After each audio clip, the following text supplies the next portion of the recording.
오늘 있었던 정치권 뒷이야기 들어보는 정치 톡톡 시간입니다. 정치부 김은영 기자와 함께합니다. 어서 오십시오. 문재인 대통령의 국정 지지율이 정말 고공행진을 하고 있습니다. 그렇다고 부정평가가 없는 건 아니잖아요. 40%대인데 그 부정평가 이후 1위가 바뀌었습니다. 새 정부 비협조라고요? 네, 그렇습니다. 한국갤럽 조사에서 문재인 대통령의 직무수행 지지도가 44%인데요. 대선 이후인 지난주보다도 2%포인트 더 오른 모습을 보여 눈길을 끌었습니다. 네. 문 대통령에 대한 부정평가에서는 말씀하신 대로 1위 항목이 바뀌어서 관심을 모았습니다. 이번 조사에서는 새 정부 당선인에 대한 비협조가 최근 7개월 동안 1위였던 부동산 정책 대신에 부정평가의 1위 이유를 차지한 건데요. 네. 그만큼 국민이 화합과 통합해야 된다는 요구가 거세다는 점을 시사한다고 할 수 있습니다. 그렇네요. 용산 이전에 대한 평가는 어떻게 내리고 있던가요? 네, 윤석열 당선인이 추진 중인 집무실 용산 이전 추진 계획에 대해서 국민 절반이 반대한다는 결과가 나왔습니다. 한국갤럽이 지난 22일부터 사흘간 조사에 오늘 내놓은 결과인데요. 집무실 이전을 53%가 반대하고 36%만 찬성하는 걸로 나타났습니다. 지금껏 실시된 다른 4개 여론조사 역시 과반이 반대하는 결과로 나타나 부정적인 의견이 많았는데 윤 당선인은 정면 돌파 의지를 확인했습니다.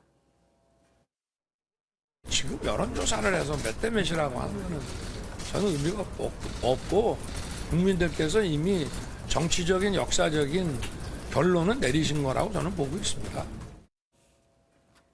문 대통령을 포함한 많은 전직 대통령이 대선 당시에 청와대에서 나온다고 말했고 국민이 지지했는데 이 새로운 여론조사가 필요하냐는 설명입니다.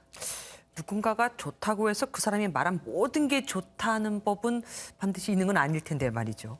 어쨌든 대통령 비서실장으로 장제원 당선인 비서실장이 유력하지 않았나 싶었는데 이것도 아닌가 봅니다.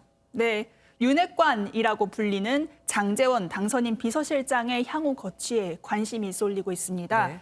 차기 대통령 비서실장 내정설도 오늘 돌았는데 김은혜 당선인 대변인은 말을 아꼈습니다. 그 대통령 비서실과 관련한 인선은 이제 막 검토 단계에 들어섰을 뿐입니다. 그래서 지금 결론이 난 건 아무도 없습니다. 하지만 몇 시간 뒤에 당사자인 장 비서실장이 직접 나서서 가능성을 차단했는데요. 들어보시죠. 저는 새로운 정부 잘 만들어서 당선인을 대통령실로 모셔다 드리고 여의도로 돌아오겠습니다. 그런 말씀을 드렸는데 그 생각에는 전혀 변함이 없고요.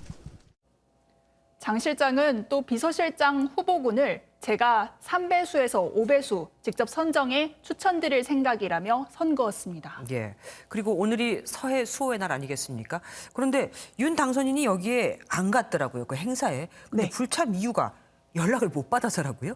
네, 윤 당선인이 서해 수호의 날 기념식에 불참했는데 그 이유가 국가보훈처에 초청을 받지 못했기 때문이라고 합니다. 예. 그래서 패싱 논란이 일었는데요. 당선인 측에 따르면 참석 문의를 했지만 보훈처가 당선인은 초청 대상이 아니다라는 입장을 고수해서 참석할 수가 없었다고 합니다. 보훈처는 앞서 지난해 같은 행사 때도 선거운동 기간 정치인의 부대 방문 제한 지침과 코로나19를 이유로 들어 야당 국회 국방위원들의 참석을 거부했다가 급하게 허용으로 선회한 적도 있습니다. 예. 그리고 민주당 박지현 비상대책위원장은 서해 수호의 날 메시지를 내놨는데 급히 이걸 또 바꿨습니다. 네, 그렇습니다. 박지원 더불어민주당 공동비상대책위원장이 페이스북에 서해 수호 호공 영향을 촉구하려다가 잘못된 날짜 그리고 인원수를 기재해서 논란이 됐습니다. 네. 박 위원장은 연평도에서 북한의 기습 공격을 당한 지 오늘이 20년째가 된다고 말했고요. 2002년 3월 26일 55명을 잊지 않겠다고 이렇게 SNS에 밝혔는데요. 제2연평해전은 2002년 6월 29일이라서 3월 26일이 아닙니다. 그렇다고 가장 피해가 컸던 천안함 피격 날짜였던 3월 26일을 보자니 이때는 2002년이 아니고 2012년입니다. 그러니까 네. 20년 전이 아니죠. 네. 또 이때는 연평도가 아닌 백령도 인근이라서 잘못된 정보입니다. 또 잠수정의 기습 공격에 당했던 55명이라고 표현했지만 잠수정의 기습 공격과 관련한 건 천안함 피격 사건 하나라서 당시 희생자는 47명입니다. 네. 박 위원장은 부랴부랴 수장한 내용을 올렸습니다. 사건이 하도 많아서 헛갈렸나 봅니다. 법무부 업무보고 패싱 논란이 일었는데 인수위가 박범계 장관 발언 때문이다라고 얘기해서 그런지 박 장관이 오늘은 입장을 좀 바꾼 듯하더라고요. 네, 박범계 장관이 이 수사 지휘권 폐지에 공개적으로 반대를 해서 어제 인수위가 법무부의 업무 보고를 취소했던 사태가 생겨났었죠. 이번 사태의 원인을 제공한 박범계 법무부 장관이 오늘 다음 주에는 업무 보고가 될 수 있도록 조치해 주시면 좋겠다 이렇게 말을 하면서 한 걸음 물러섰습니다. 본인은 장관을 마치고 떠나면 그만이지만 남아있는 법무부 공무원 입장에서는 난감할 수 있기 때문에 이같이 발언한 걸로 풀이됩니다. 박범계 장관이 원인을 제공했죠. 부처가 나서가지고 당선인 공약에 대해서 공개적으로 미주알 고주알 얘기하는 건 옳지 않습니다.